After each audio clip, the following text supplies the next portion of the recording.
नमस्कार, आप देख रहे हैं जनोदय टाइम्स। इस समय हम उत्तराखंड के ज़िला नैनीताल में मौजूद हैं और जिस तरीके से उत्तराखंड में बीजेपी सरकार ने एक मुख्यमंत्री का यहाँ पर बदलने का सिलसिला जारी किया हुआ है। 5 साल में पूरा का पूरा कार्यकाल 5 साल का चुनाव में ही बीत चुका है।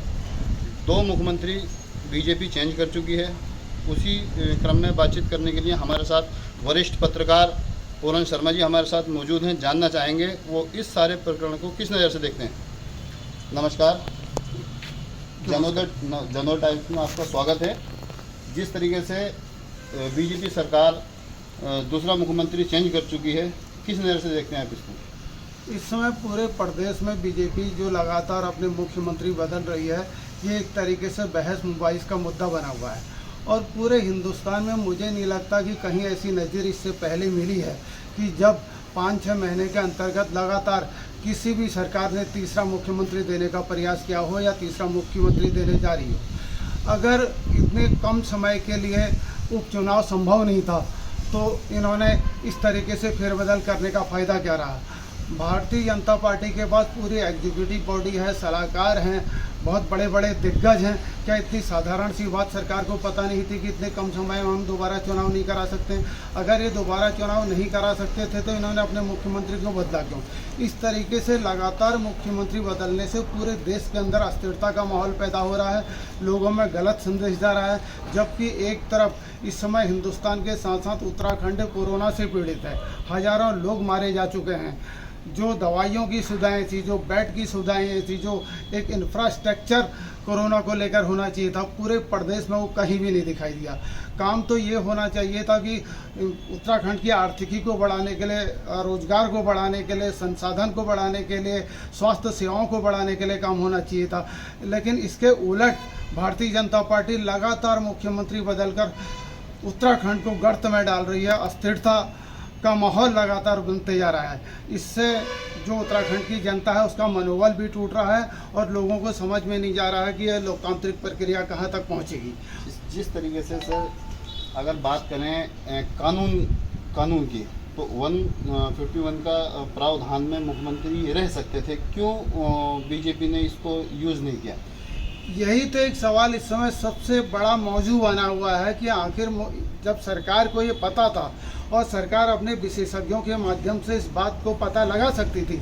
सरकार के पास पूरा तंत्र होता है, विशेषज्ञ होते हैं, विद्वान लोग होते हैं, राजनीतिक सलाहकार होते हैं, उनके माध्यम से ये जानकारी इनके पास पहले ही उपलब्ध होनी चाहिए थी। और कमाल की बात है कि इतनी छोटी सी चीज़ जो इनके आलाकमान थे और ख़ास तौर पर जो चाणक्य कहे जाते हैं हमारे गृह मंत्री, उनको इन सारी चीज़ों की जानकारी होनी चाहिए थी। क्यों गवर्नमेंट गच्चा खा गई, किस तरीके से सरकार से गलती हुई, ये एक आम आदमी के समझ से परे है। लेकिन सरकार की गलती का खामियाजा पूरी प्रदेश की जनता को भुगतना पड़ रहा है। ये थे हमारे साथ वरिष्ठ पत्रकार पूरन शर्मा जी, और इसी क्रम में हम अभी और आगे जानना चाहेंगे, जनता की राय लेना चाहेंगे, क्या राय जनता की है इस विषय में। देखते रहिए जनोदय टाइम्स उत्तराखंड।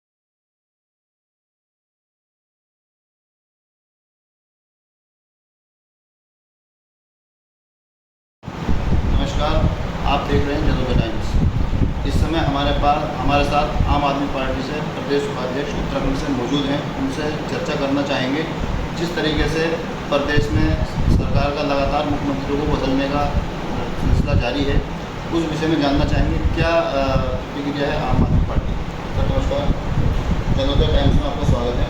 जी धन्यवाद आपका। और बड़ा दुर्भाग्य है उत्तराखंड का कि भारतीय जनता पार्टी ने अभी तक इस प्रदेश को 8 मुख्यमंत्री देने का काम किया और जो उत्तराखंड की गरीब जनता पर, दूर दराज गाँव के अंतिम व्यक्ति पर एक बोझ है। उसी परिप्रेक्ष्य में इन्होंने अभी जो तीरथ सिंह रावत जी को हटाया है और हटा करके नया मुख्यमंत्री बनने का काम हो रहा है। सुनने में आ रहा है कि पुष्कर धामी जी को बना दिया, लेकिन इनका आंतरिक मामला तो है।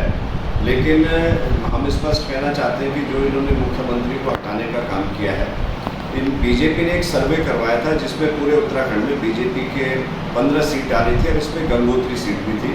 और गंगोत्री सीट उपचुनाव लड़ने के लिए संवैधानिक जो बाध्यता का आज ये दे रहे कि संवैधानिक प्रक्रिया के तहत हम नहीं लड़े, गलत बात है। गुवाहाटी हाई कोर्ट ने आदेश दिया है कि संवैधानिक प्रक्रिया के तहत मुख्यमंत्री तीरथ सिंह रावत जी चुनाव लड़ सकते थे, लेकिन इन्हें उनको हटाना था। इनका जो है कि जो सर्वे आया था वो बीजेपी के खिलाफ आया था।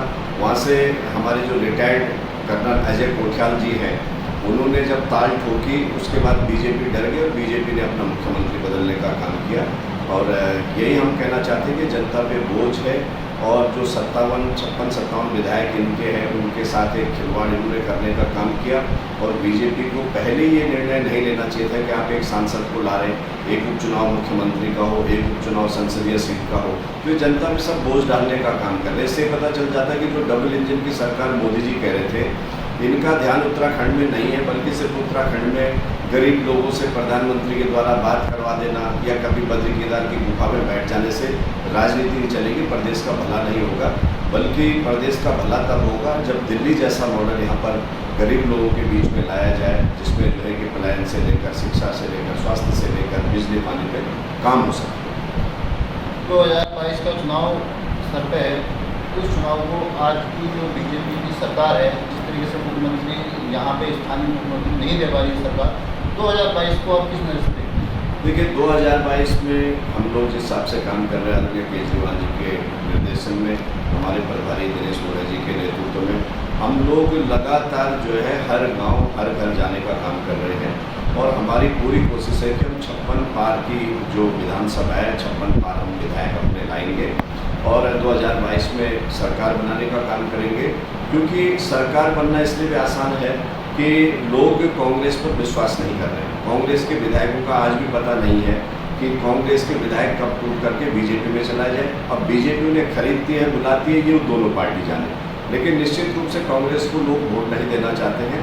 और बीजेपी को लोगों ने देख लिया, जिस प्रकार से उन्होंने अंतर्द्वंद में अपने जो है मुख्यमंत्री बदलने का काम किया, और वही अंतर्द्वंद कांग्रेस के साथ भी चल रहा है कि नेता प्रतिपक्ष इनको बनाने में 6-6, 7-7 दिन लग रहे हैं। यानी कहीं ना कहीं असमंजस की स्थिति है। और वो सारी स्थिति दोनों पार्टियों में, जब से आम आदमी का कार्यकर्ता केजरीवाल साहब का वॉलंटियर हर घर में जा कर के लोगों के हालचाल पूछ रहा कोरोना काल में, वही ये दोनों पार्टी जो है मस्ती मौज करने लगी, सिर्फ बयानबाजी में करने लगी। 2022 में निश्चित रूप से आम आदमी की सरकार है। धन्यवाद आपका बहुत बहुत जनोदय टाइम से समझ देखते रहिए जनोदय टाइम उत्तराखंड।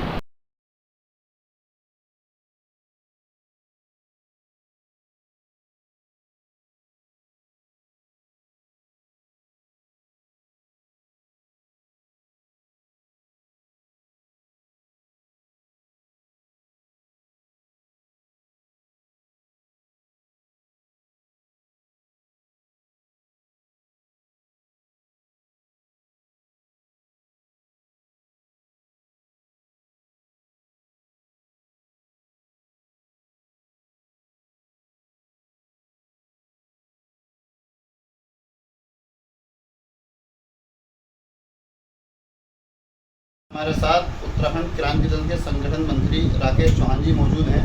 उनसे कुछ जानना चाहेंगे, जिस तरीके से बीजेपी सरकार ने दूसरा मुख्यमंत्री यहाँ पर हटाया गया है उत्तराखंड से और तीसरे मुख्यमंत्री की तैयारी है। 2022 में 6 महीने बाद फिर नया चौथा मुख्यमंत्री सरकार लेने जा रही है, उस बारे में क्या कहेंगे चौहान जी, हम जानना चाहेंगे। नमस्कार। नमस्कार। जिस तरीके से राज्य सरकार मुख्यमंत्री को उलट पलट का फेर जारी है, क्या कहेंगे उस बारे में? मैं सर्वप्रथम जनोदय टाइम्स का बहुत बहुत आभार व्यक्त करता हूं, धन्यवाद करता हूं जो उन्होंने यहां पर आकर के मेरे वक्तव्य लेने का प्रयास किया। मैं बहुत बहुत आभारी भाई कलीम आपका भी बहुत बहुत धन्यवाद करता हूं। जहां तक उत्तराखंड का विषय है और मुख्यमंत्रियों का विषय है, यहाँ भाजपा ने लगभग